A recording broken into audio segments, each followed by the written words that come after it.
সরব হচ্ছে Awami soft power শীর্ষক পোস্ট এডিটোরিয়ালটি লিখেছেন আমার দেশের সহযোগী সম্পাদক আলফাজা নাম। ছাত্র জনতার অভ্যুত্থানের পর এখনো বছর অতিক্রান্ত হয়নি, এর মধ্যে ফ্যাসিবাদের সফট পাওয়ারগুলো সরব হয়ে উঠেছে।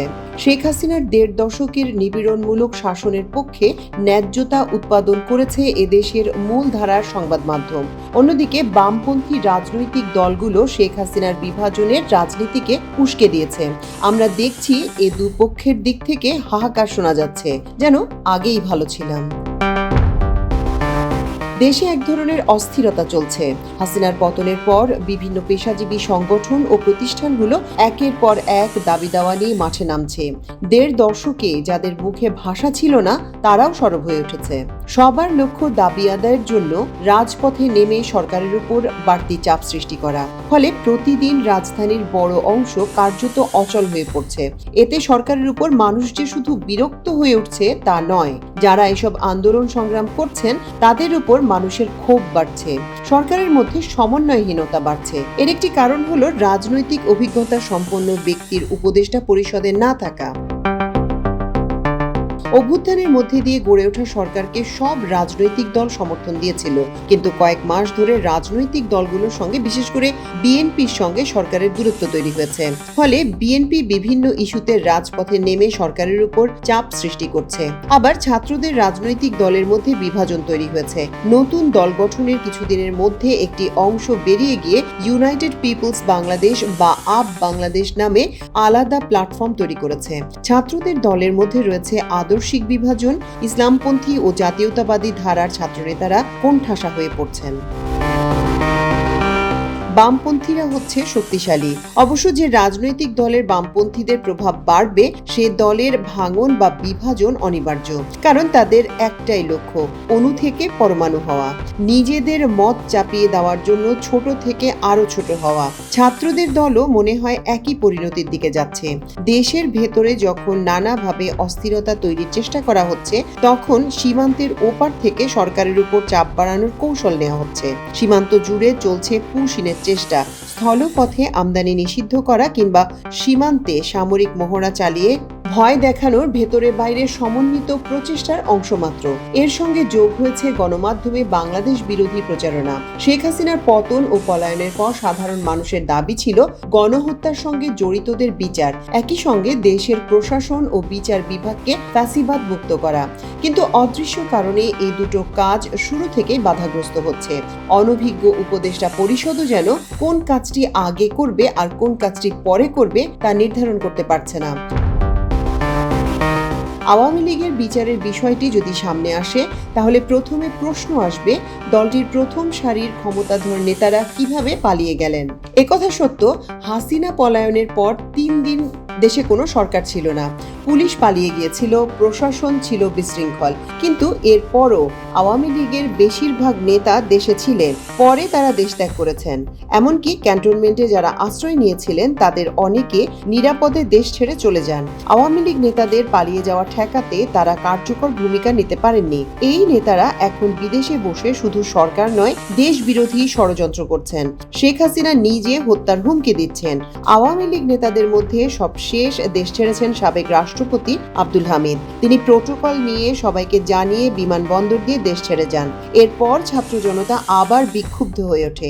আন্দোলনের মুখে শেষ পর্যন্ত আওয়ামী লীগ ও দলটির সহযোগী সংগঠনগুলোর রাজনৈতিক কার্যক্রম নিষিদ্ধ করা হয়।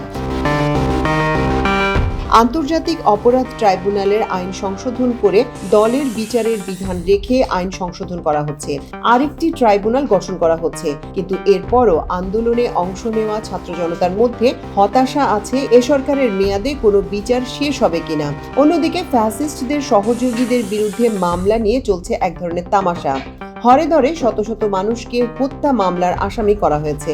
এসব মামলা পুলিশ বাদী হয়ে করেছে এমন নয়, মামলার সঙ্গে বিভিন্ন রাজনৈতিক দলের নেতাকর্মীদের সংশ্লিষ্টতা আছে, মামলার সঙ্গে বাণিজ্যেরও সম্পর্ক আছে। কিন্তু এসব মামলার মধ্যে দিয়ে বিচারের বিষয়টি প্রশ্নের মুখে পড়তে যাচ্ছে। গত ১.৫ দশকে ফ্যাসিবাদের পক্ষে ন্যায্যতা তৈরি করেছেন এদেশের সংস্কৃতিকর্মী ও সাংবাদিকরা। কিন্তু তারা সবাই হত্যার নির্দেশদাতা বা হত্যার সঙ্গে জড়িত একথা বলা যাবে না। তাদের অপরাধ সংজ্ঞায়িত করা দরকার ছিল।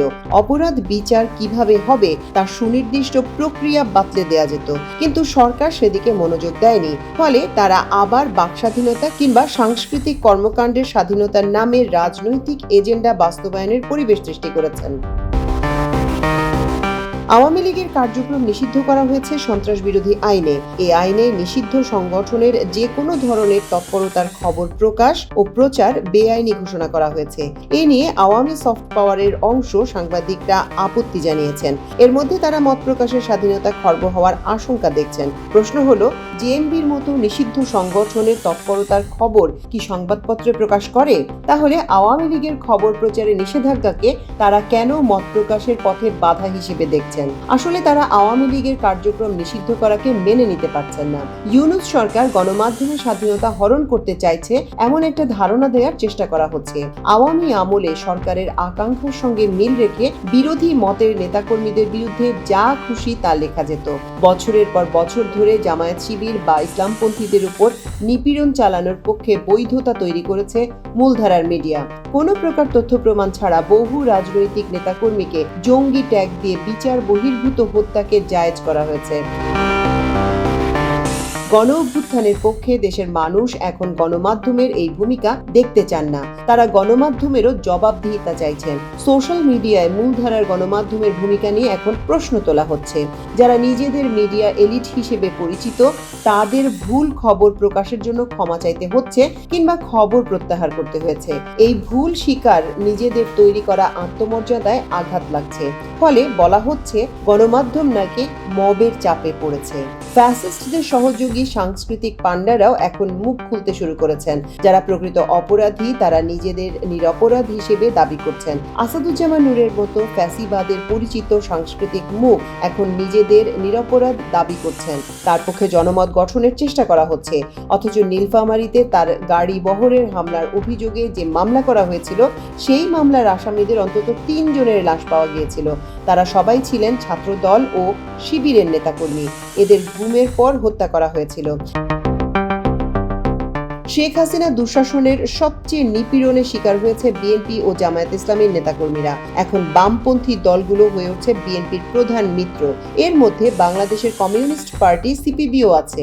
বাংলাদেশে ফ্যাসিবাদী শাসন কায়েমে সিপিবির সম্পৃক্ততা অনেক পুরনো। শেখ মুজিবুর রহমানের একদলীয় শাসনের প্রধান সহযোগী ছিল সিপিবি। আবার শেখ হাসিনার 1.5 দশকের শাসনে তারা প্রকাশ্য বিরোধী রাজনৈতিক দলের নেতাকর্মীদের নিপীড়নের পক্ষে সমর্থন জুগিয়েছেন। আবার শেখ হাসিনার 1.5 দশকের শাসনে তারা প্রকাশ্যে বিরোধী রাজনৈতিক দলের নেতাকর্মীদের নিপীড়নের পক্ষে সমর্থন জুগিয়েছে। সিপিবির নেতারা পত্রিকায় কলাম লিখে শেখ হাসিনার দমন পীড়নের পক্ষে জনমত গঠন করেছেন। গণমাধ্যম ও সাংস্কৃতিক অঙ্গনে থাকা সিপিবি ছাত্র ইউনিয়নের অনুসারীরা এখন আবার আওয়ামী লীগকে কৌশলে ফিরিয়ে আনার পক্ষে জনমত গঠনের কাজ করে যাচ্ছেন। গণমাধ্যম ও সাংস্কৃতিক অঙ্গনে থাকা বামপন্থীরা এখন পলাতক আওয়ামী লীগের সঙ্গে সুর মিলিয়ে এক বয়ান তৈরির চেষ্টা করছে। তা হলো মানুষের ব্যক্তি ও বাক স্বাধীনতার অধিকার সীমিত হয়ে আসছে। দেশে ইসলামপন্থী মবের উত্থান হয়েছে। জনগণ যে এখন তাদের কাজের জবাবদিহি চাইছেন, সেই দিকটি তারা উপেক্ষা করছেন।